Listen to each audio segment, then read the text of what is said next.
Hello, my name is David Buchanan, and today for my persuasive speech topic, I will be talking about how energy drinks need an age restriction or to be banned for selling to minors. Imagine being 13 years old and drinking the caffeine equivalent of 4 cans of soda in just a few minutes. Your heart starts racing, your hands shake, and you feel like you can't sit still.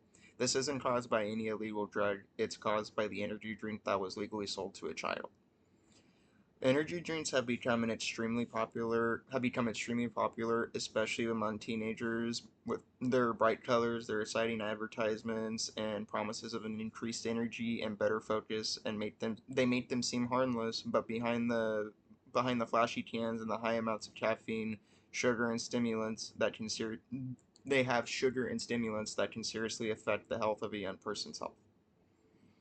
Today, I wanted to persuade you that energy drinks should either be banned to minors or at the very least have a legal age restriction similar to tobacco and alcohol. And then here are my three main reasons why. For the first reason, energy drinks can seriously harm developing bodies and brains of young adults. Companies specifically market these drinks toward young people, and age restrictions have already proven effective for other harmful products, as I mentioned, between alcohol, tobacco, and nicotine products. First, energy drinks can be dangerous for a teenager's health. Many people think energy drinks are no different from soda, but that is simply not true. Some popular energy drinks contain between 150 to 300 milligrams of caffeine in a single can, while health experts recommend that adolescents consume more than about cons- should be able to consume about 100 milligrams of caffeine per day. That should be like the maximum amount of milligrams a teenager should be consuming within a day of caffeine. And then too much caffeine consumption can cause rapid heartbeat, high blood pressure, anxiety, difficulty sleeping, headaches, dehydration, and heart arrhythmia for certain people who have heart problems. Teenagers are especially vulnerable to these because their brains and bodies are still developing at this young stage and age. Sleep is also one of the most important parts of a teenager's development. Unfortunately, though, energy drinks are often keep people awake and teens awake, especially late into the night. Less sleep leads to less poor concentration, lower grades, mood swings, and can even lead to depression and other possible side effects. Emergency rooms have also seen an increasing number of young people coming to visit related to excessive energy drink consumption. While not every teenager will experience severe side effects, the risks are still very real, and especially whenever these drinks are consumed regularly or mixed with other sports or caffeinated products as well.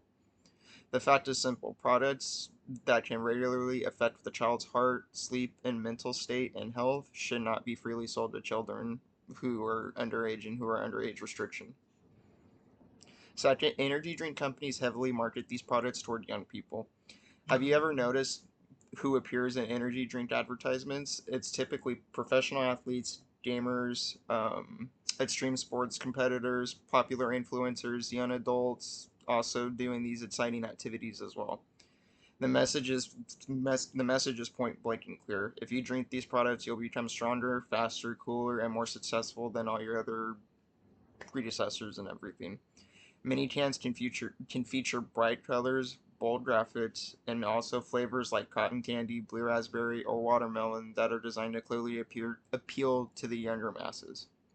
Teenagers are especially influenced by advertising because they are still developing decision making skills, and companies take advantage of this, and they know this. If energy drinks were truly intended only for adults who understand these risks, why are they advertised in ways that attract children and teenagers? Some caution some countries have already recognized this problem. Nations such as Lithuania and Latvia have banned high-sal caffeine energy drinks to minors because of the health outcomes and health concerns that they have had. If other countries believe these products are unsafe for children, perhaps it's time we take the issue just as seriously here in the States as well. Finally, in age restrictions work. Some people argue that parents should simply tell their children not to buy energy drinks.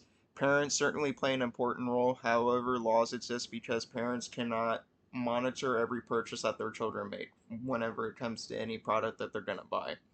And we've already seen this with products such as alcohol, nicotine products, nicotine vapes, tobacco, just everything that falls aligned within those orders. These restrictions don't eliminate every problem, but they significantly reduce youth access and send a clear message to the products carry that these products do carry risk. An age restriction on energy drinks would have similar benefits. Stores would check identification before selling them. Schools would likely have fewer students coming counting on large amounts of caffeine during the day, like depending on them and everything like that. Parents would have additional support when setting the boundaries of not tolerating having energy drinks until you reach a certain age restriction or limit. And then most importantly, teenagers would have fewer opportunities to make unhealthy choices based on advertising and peer pressure that they have faced from other friends, from other peers, and from other sources of advertisement and from other companies of energy drinks as well.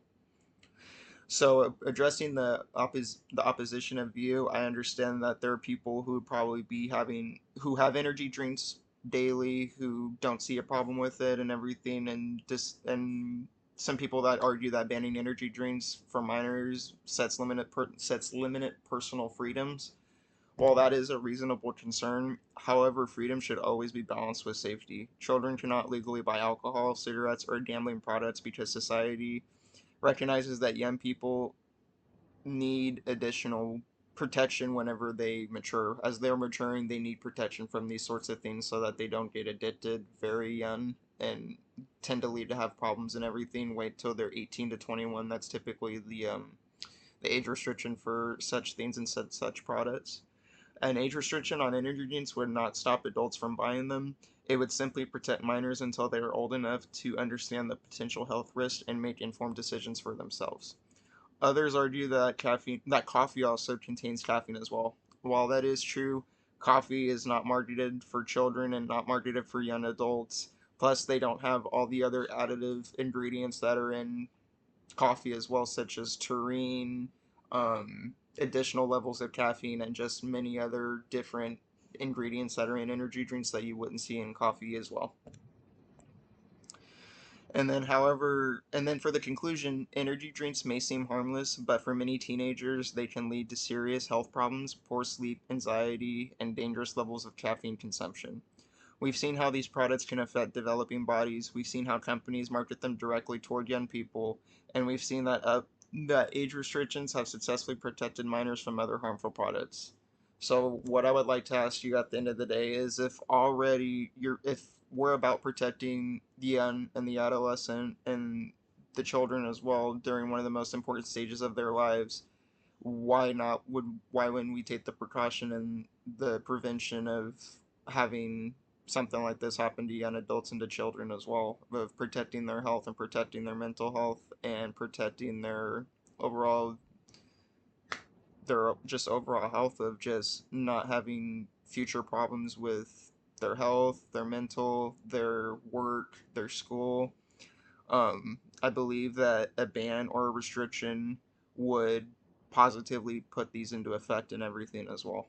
And I would like to thank you all for listening to my persuasive speech. I would like to also mention the sources that I used. I used National Institutes Health.gov, regulatory effects and health implications of energy drinks and consumption by minors in Poland.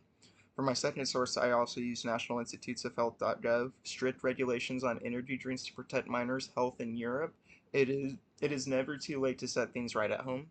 For my third source, I used a University of Connecticut EDU energy drinks policy brief. For my fourth source, I used seattlechildren's.org. Seattle Children's experts explain why kids and teens should avoid energy drinks. And for my fifth and final source, I used bbc.com.